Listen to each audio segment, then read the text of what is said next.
Už je to niekoľko mesiacov, čo sme dostali tablety. Poďme sa spolu pozrieť, ako sme sa s nimi naučili pracovať. Ako ste spokojní s tabletmi? Super! Ale nie, teraz vážne. Ako sa vám páči vyučovanie s tabletmi? Myslím, že je to celkom zaujímavé. Celkom fajn, ale má to svoje plusy aj minusy.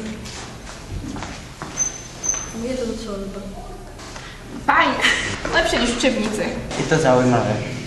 Je to ľahké. Je to dotykové, takže trošku občas to robí problém, ale je to fajn. Dobre sa s tým robí na fyzike. Možno výtvarná, som neodporúčal tam. Je to lepšie z knižky a písanky. Výtvarnú výchovu mám rada a radšej píšem na výkres ako na tablet. Pretože na papier môžeme dať viacej také svoje. Práca s tabletmi. Poďme sa spýtať na názory našich žiakov. Páčila by sa vám práca s tabletmi na hodine?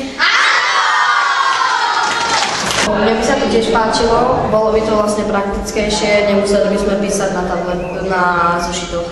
Áno, páčilo by sa mi to veľmi, bolo by to lepšie ako používať nudné kriedy alebo tabulu, bolo by to veľmi zaujímavé. Keďže sa práca s tabletmi netýkala nás žiakov, poďme sa opýtať aj na nás učiteľov. Všetko, čo sa týka informačných technológií, postúpilo. Myslím si, že žiaci sú tvoriví, keď ich používajú. Prináša im to nové poznatky. Samozrejme, by som povedala, že tie tablety používať počas celej hodiny asi by nebolo vhodné, ale napríklad pri tvorbe projektov alebo nejakých úloh, tak určite. Prijali by ste prácu na hodine s tabletmi? Samozrejme, veď dnešná technológia je tip-top. Prijali by ste prácu s tabletmi na vyučovanie? Určite, že nie. Prečo? No, pretože... Ahoj, Janka.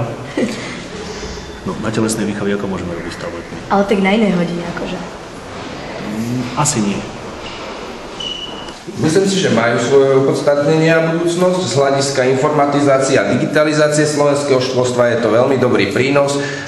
No ja si myslím, že to je práve o budúcnosti, pretože dnes deti sú skutočne počítačové deti, čiže s počítačmi nemáme absolútne problém a tablet môžu len oživiť a nejakým spôsobom spestriť tú hodinu, takže určite to je naša budúcnosť a dúfam, že teda sa nám to aj podarí. Ako sa hovorí, spýtali sme sa do tretice našich rodičov. Keby má vaše dieťa možnosť študovať s tabletmi, prijali by ste to? Ale áno, veď sú to výdobytky modernej doby a myslím, že to dieťa by bolo určitým spôsobom aj motivované, možno viac navnadené na to učivo, tak prečo nie? Myslím, že hej.